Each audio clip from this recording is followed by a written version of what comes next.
भोग तैयार हुआ कि नहीं? और 5 मिनट अभी उतार देता हूँ। बच्चे भूखे हैं। भोग तैयार नहीं हुआ क्या अभी तक?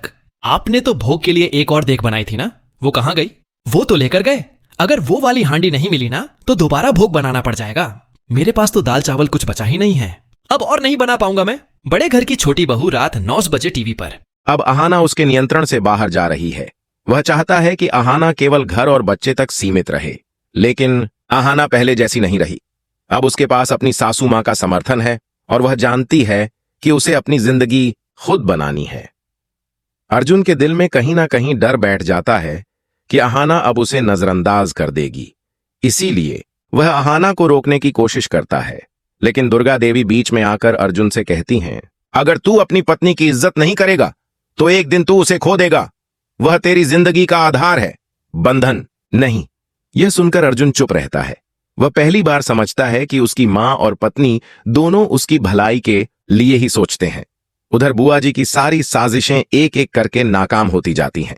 गुंडे को पूजा के दौरान कोई मौका नहीं मिलता, क्योंकि अर्जुन और दुर्गा देवी दोनों एक पल के लिए भी आना को अकेला नहीं छोड़ते। इस बार दुर्गा देवी सच में मां दुर्गा के रूप में अपनी बहू की रक्षा करती हैं।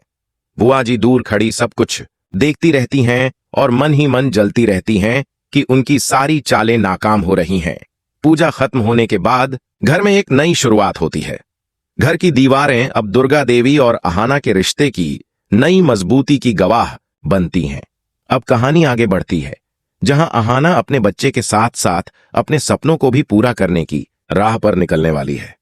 अर्जुन धीरे धीरे बदलने लगता है, लेकिन क्या वह सच में सुधरेगा या फिर अपनी पुरानी सोच में ही फंसा रहेगा? यह देखना आगे की कहानी में बेहद दिलचस्प होने वाला है, क्योंकि अब बड़े घर की छोटी बहू केवल बहू नहीं बल्कि पूरे परिवार की शान बन चुकी है और मां दुर्गा के आशीर्वाद से वह हर मुश्किल का सामना करने को तैयार है। दुर्गा मां के विसर्जन के दिन अहाना ने दी सबके सामने बहुत बड़ी खुशखबरी।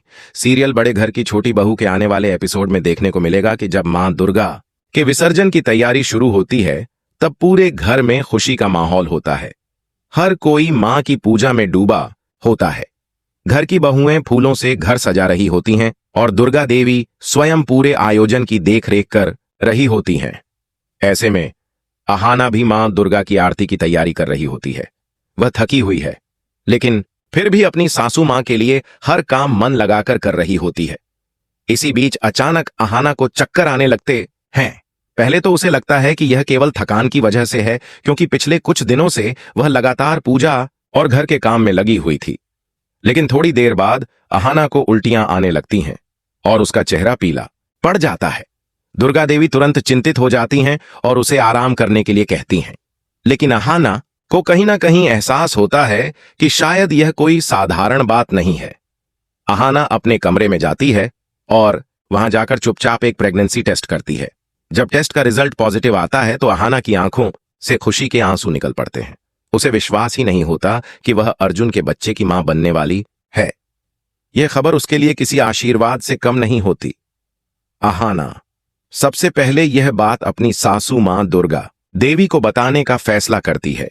जब वह दौड़कर दुर्गा देवी के पास जाती है और उनके पैर छू कर कहती है, मां आपको दादी बनने वाली हैं, तो दुर्गा देवी की आंखें भर आती हैं। वह अहाना को गले लगा लेती है और कहती है, तूने तो आज मेरी जिंदगी की सबसे बड़ी खुशी दे दी बहू। अब यह घर सच में पूर्ण हो गया। इसके बाद अहाना यह खुशखबरी पूरे परिवार को देती है। घर में खुशी की लहर दौड़ जाती है। हर कोई अहाना को बधाई देता है। सबसे ज्यादा खुश तो अर्जुन होता है। वह अहाना को देखकर मुस्कुराता है और मन ही मन सोचता है कि अब अहाना पूरी तरह उसी की हो जाएगी। अर्जुन को लगता है कि जब अहाना मां बन जाएगी तो वह घर के मामलों में ज्यादा नहीं बोलेगी और पूरी तरह बच्चे में व्यस्त हो जाएंगी और इस तरह वह अहाना को अपने नियंत्रण में रख सकेगा। लेकिन अर्जुन का यह सोचना अहाना की दुनिया से बिल्कुल अलग है। अहाना के लिए यह बच्चा उसके जीवन की नई शुरुआत है। उसका सपना है कि वह एक मजबूत मां बने और अपने बच्चे को एक अच्छी जिंदगी दे।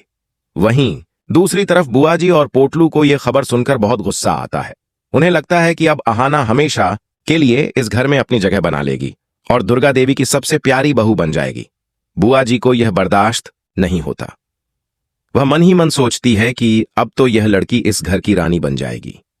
इसीलिए वह फिर से एक घटिया चाल चलने का फैसला करती है। इसी बीच मोहल्ले का वही गुंडा जिसे बुआ जी पहले भी अहाना को बदनाम करने के लिए भेज चुकी थी, एक बार फिर से उनके इशारे पर इस पूजा में आ पहुंचता है। उसकी निगाहें फिर से अहाना पर टिक जाती है। वह मौके की तलाश में रहता है ताकि कुछ गलत कर सके, लेकिन इस बार किस्मत खुद अहाना के साथ होती है। दुर्गा देवी को जैसे ही पता चलता है कि कोई अजनबी व्यक्ति पूजा के बीच घूम रहा है, उनका माम दुर्गा वाला रूप जाग उठता है। वह तुरंत अपनी बहू के पास जाती है और हर जगह नजर रखती है। अर्जुन भी अब पहले से ज्यादा सतर्क हो चुका होता है, क्योंकि उसे एहसास हो चुका था कि पहले उसने अहाना का साथ नहीं दिया था और यह उसकी बड़ी गलती थी। अब अर्जुन हर समय अहाना की सुरक्षा पर ध्यान दे रहा होता है। उधर बुआ जी बार बार अपनी योजनाओं में असफल हो रही होती हैं। वह चाहकर भी अहाना को नुकसान नहीं पहुंचा पाती, क्योंकि दुर्गा देवी और अर्जुन दोनों अब अहाना की ढाल बन चुके हैं। इस बीच अहाना का ध्यान पूजा में लगा रहता है। वह मां दुर्गा की आरती करती है और कहती है, मां, आपने मुझे जो सुख दिया है उसके लिए मैं सदा आभारी रहूंगी। बस मेरा बच्चा और मेरा परिवार हमेशा खुश रहे।